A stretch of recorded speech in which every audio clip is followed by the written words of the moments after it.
지금으로부터 20여 년 전, 나는 오사카에서 한 회사에 다니고 있었다. 매일 계속되는 경무에 지쳐가며 슬슬 이직을 고민하던 시기였다. 내가 살고 있던 회사의 여자 기숙사는 산속에 있는 낡은 아파트였다. 그곳에 살고 있는 사람은 나 혼자뿐이었다.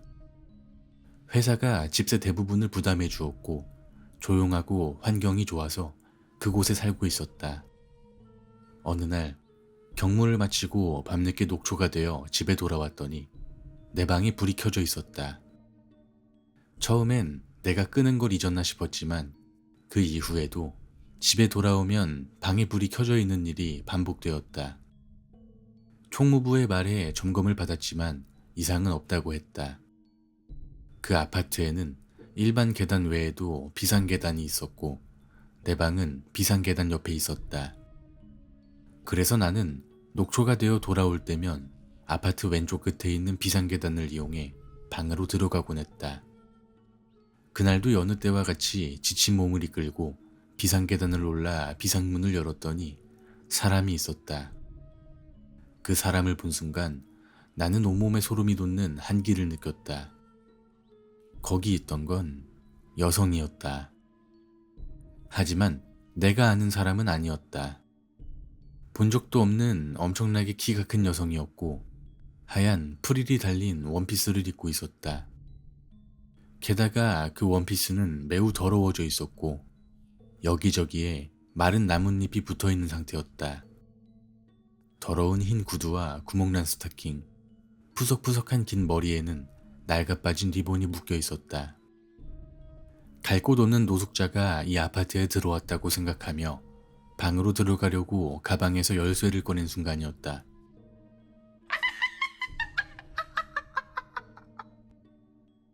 비명인지 웃음소리인지 알 수 없는 절규가 복도에 울려 퍼졌다. 나는 간담이 서늘해지며 그 여자를 바라보았다. 그러자 원피스를 입은 여자가 한 걸음 한 걸음 이쪽으로 다가오기 시작했다.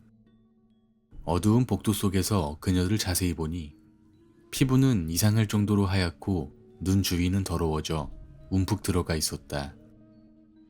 그 순간 나는 이 여자는 이 세상에 존재가 아니다라고 직감하며 등골이 오싹해졌다.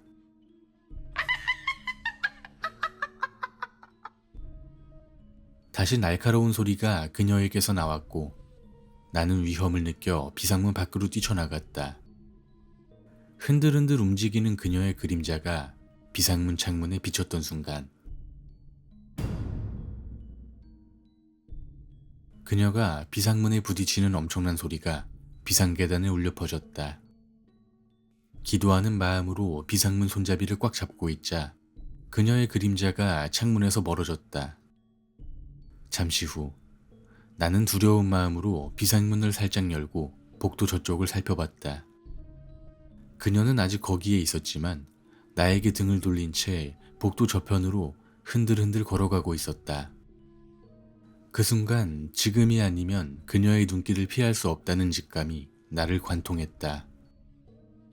나는 비상문에서 뛰쳐나오자마자 서둘러 방으로 들어가 문을 잠궜다. 방의 불은 또 켜져 있었다. 하지만 이번만큼은 그 기묘한 상황에 매우 감사했다. 잠시 방 안에서 숨을 죽이고 있자 복도에서 나는 소리가 점차 사라졌다. 괜찮겠다 싶어 조심스럽게 부엌 옆 창문으로 다가가 창문 너머로 복도를 내다보았다. 그녀는 아직 거기에 있었다. 그 순간 등을 돌리고 있던 그녀가 이쪽으로 돌아보았다.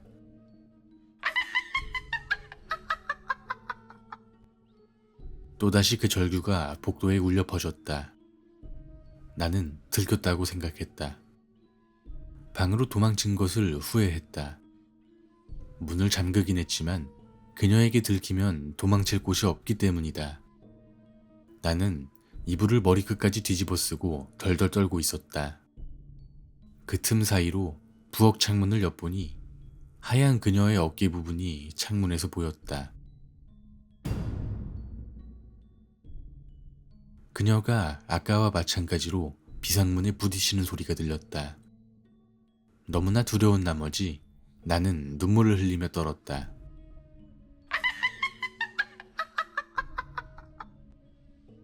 또다시 그녀의 목소리가 들려왔다.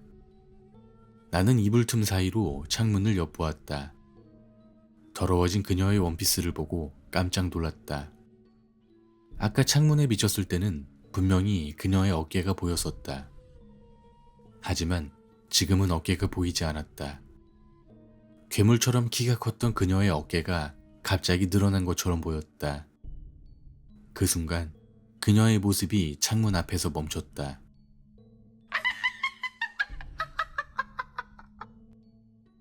1분, 5분, 10분. 말로 표현할 수 없을 정도로 긴 시간이 흘렀다. 나는 이불에서 얼굴을 살짝 내밀고 창문을 바라보았다. 그 순간 나는 기절할 뻔했다. 그 여자의 얼굴이 복도의 창문에 딱 붙어 있었다.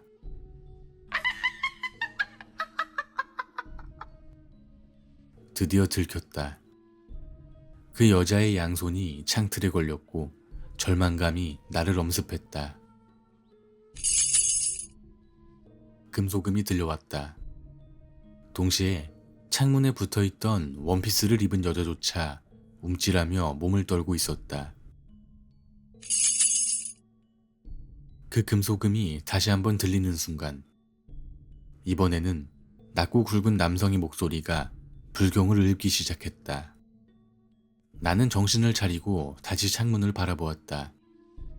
나는 눈을 크게 뜨며 놀랐다. 그녀는 줄어들고 있었다. 그리고 그 여자가 창문에서 멀어지더니 비틀비틀거리며 비상문 쪽으로 걸어가는 모습이 보였다. 누군가가 도와주러 온 것이다. 그렇게 생각하자 갑자기 힘이 솟아났다. 나는 이불에서 뛰쳐나와 복도를 내다보았다.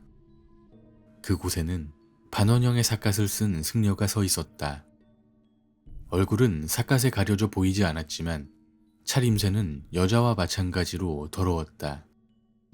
그리고 그 승려의 손에는 훌륭한 석장이 들려 있었다. 그 승려가 석장의 끝을 바닥에 내리칠 때마다 짤랑하는 굉장한 금소금이 울렸다. 그러자 그 여자는 마치 승려에게 이끌리듯 비틀거리며 걷기 시작했다. 나는 황급히 짐을 챙겨 문을 살짝 열고 복도로 나왔다. 복도에는 그 승려를 내려다보는 하얀 원피스를 입은 여자가 등을 돌린 채 서 있었다. 괴물처럼 거대한 키로 내려다보고 있는 여자를 마주하고도 그 승려는 불경을 읊는데 전혀 흐트러짐이 없었다. 갑자기 용기와 안도감이 솟아난 나는 방에서 뛰쳐나와 비상계단으로 달렸다. 뒤를 돌아보니 그 승려 앞에서 꼼짝 못하고 있는 하얀 원피스 여자의 모습이 보였다.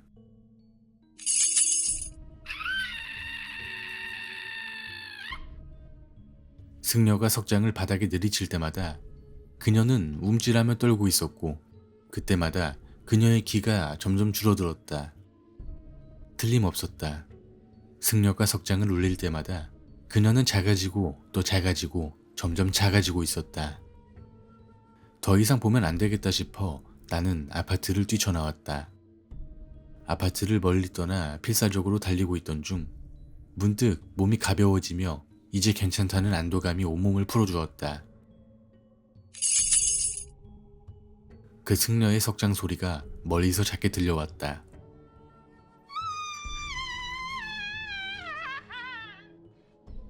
더 이상 비명이라고도 할 수 없을 만큼 작아진 그녀의 목소리가 마지막으로 들렸다. 그리고 왜인지 켜져 있던 아파트의 불빛이 휙 하고 꺼지는 것이 보였다. 나는 곧바로 친구 집으로 달려갔다. 친구에게 방금 일어난 일을 설명했지만 무서우니까 그만하라며 이야기를 중간에 끊어버렸다. 이상하게도 그 말이 나에게 기묘한 안도감을 주었다. 그 일이 있고 나서 나는 회사에서 퇴직할 결심을 했다. 회사를 그만둔 지금은 도쿄에서 살고 있다.